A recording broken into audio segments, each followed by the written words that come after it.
अऊज़ु बिल्लाहि मिनश्शैतानिर्रजीम बिस्मिल्लाहिर्रहमानिर्रहीम अस्सलातु वस्सलामु अलैका या सय्यदी या रसूलल्लाह व अला आलिका व अस्हाबिका या हबीबल्लाह। मुहतरम नाज़रीन, अस्सलामु अलैकुम व रहमतुल्लाहि व बरकातुहू। मोहतरम नाज़रीन, गुज़िश्ता वीडियो में मैंने हज़रत आदम अलैहिस्सलातु वस्सलाम का मुख्तसर सा तारुफ़ पेश किया था। आज हम मज़ीद उनके हवाला से गुफ्तगू करेंगे। अल्लाह अज़्ज़ा वजल हमें हमेशा हक और सच बयान करने की तौफीक अता फरमाए। नाज़रीन, अल्लाह अज़्ज़ा वजल ने जब हज़रत आदम अलैहिस्सलातु वस्सलाम को खलीफा बनाने का इरादा फरमाया तो अल्लाह अज़्ज़ा वजल ने मशवरे के अंदाज में फ़रिश्तों से कलाम किया, यानी एक मशवराना अंदाज में फ़रिश्तों से कलाम फरमाया, जिसको कुरान करीम में इस तरह जिक्र किया गया है कि वइज़ क़ाल रब्बुका लिल मलाइकति इन्नी जाइलुन फिल अर्दि खलीफा। तर्जुमा है कि और याद करो जब तुम्हारे रब ने फरिश्तों से फरमाया कि मैं ज़मीन में अपना नायब यानी अपना खलीफा बनाऊंगा। तो इस पर फरिश्तों ने अल्लाह अज़्ज़ा वजल को अर्ज़ की, अतजअलु फ़ीहा मन युफ़सिदु फ़ीहा व यसफ़िकु दिमा, कि क्या तू ज़मीन में उसे नायब बनाएगा जो इसमें फसाद फैलाएगा और खून बहाएगा। वनहनु नुसब्बिहु बिहम्दिका व नुक़द्दिसु लक, और हम तेरी हम्द करते हुए तेरी तस्बीह करते हैं और तेरी ही पाकी बयान करते हैं। फिर अल्लाह अज़्ज़ा वजल ने फरमाया कि क़ाल इन्नी अअलमु मा ला तअलमून, कि मैं वो जानता हूँ जो तुम नहीं जानते। यानी जब अल्लाह अज़्ज़ा वजल ने फरिश्तों को ये बताया कि मैं ज़मीन पर अपना खलीफा अपना नायब बनाऊंगा, तो फरिश्तों ने ये बात अर्ज़ की कि ए मालिक, क्या तू उसे खलीफा बनाएगा जो फसाद फैलाएगा, खून बहाएगा, हालांकि हम तेरी हम्द बयान करते हैं, तेरी इबादत करते हैं, तेरी पाकी बयान करते हैं। फिर अल्लाह अज़्ज़ा वजल ने फरमाया कि मैं वो जानता हूँ जो तुम नहीं जानते। यानी इंसान को पैदा करने की बहुत सारी हिकमतें हैं जिनके बारे में फरिश्तों को मालूम ना था।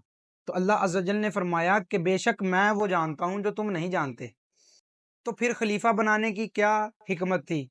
अल्लाह अज़्ज़ा वजल ने अपना खलीफा अपना नायब ज़मीन पर क्यों बनाया, और खलीफा कहते किसको हैं? तो इस हवाले से उलमा इकराम लिखते हैं, खलीफा उसे कहते हैं कि जो अहकामात जारी करने और दीगर इख्तियारात में असल का नायब हो।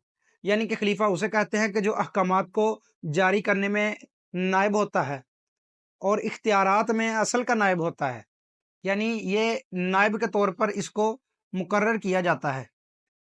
और फिर लिखा है कि अगरचे दीगर अंबिया कराम अलैहिमुस्सलाम भी अल्लाह ताला के खलीफा हैं, जिस तरह दाऊद अलैहिस्सलाम के बारे में अल्लाह ताला ने इरशाद फरमाया कि या दाऊद इन्ना जअलनाका खलीफतन फिल अर्द, कि ए दाऊद बेशक हमने तुझे ज़मीन में अपना नायब यानी अपना खलीफा बनाया। इस हवाला से अल्लामा अहमद सावी रहमतुल्लाहि ताला अलैह फरमाते हैं कि हज़रत आदम अलैहिस्सलाम को खलीफा बनाने की वजह ये नहीं कि अल्लाह ताला को उसकी हाजत है, यानी अल्लाह अज़्ज़ा वजल को खलीफा बनाने की कोई हाजत नहीं, अल्लाह अज़्ज़ा वजल तो हाजत से पाक है। फिर फरमाते हैं कि खलीफा बनाने की हिकमत बंदों पर रहमत फरमाना है, क्योंकि आम बंदों में ये ताकत नहीं कि वो किसी वासिते के बगैर अल्लाह ताला से अहकाम हासिल कर सकें। यानी आम बंदा कोई भी अल्लाह ताला से बगैर वासिते के कोई भी इल्म कोई भी कलाम नहीं कर सकता, किसी किस्म का इल्म हासिल नहीं कर सकता। इस वजह से अल्लाह अज़्ज़ा वजल ने बंदों और अपने दरमियान एक नायब को चुना। और फिर फरमाते हैं कि फरिश्ते के वास्ते से भी आम बंदा हासिल नहीं कर सकता। यानी अगर अल्लाह अज़्ज़ा वजल कुछ इल्म फरिश्तों को अता करके भेजे तो कोई भी आम बंदा डायरेक्ट फरिश्तों से भी इल्म हासिल नहीं कर सकता। इतनी सख्त इतनी ताकत आम आदमी के बस में नहीं है।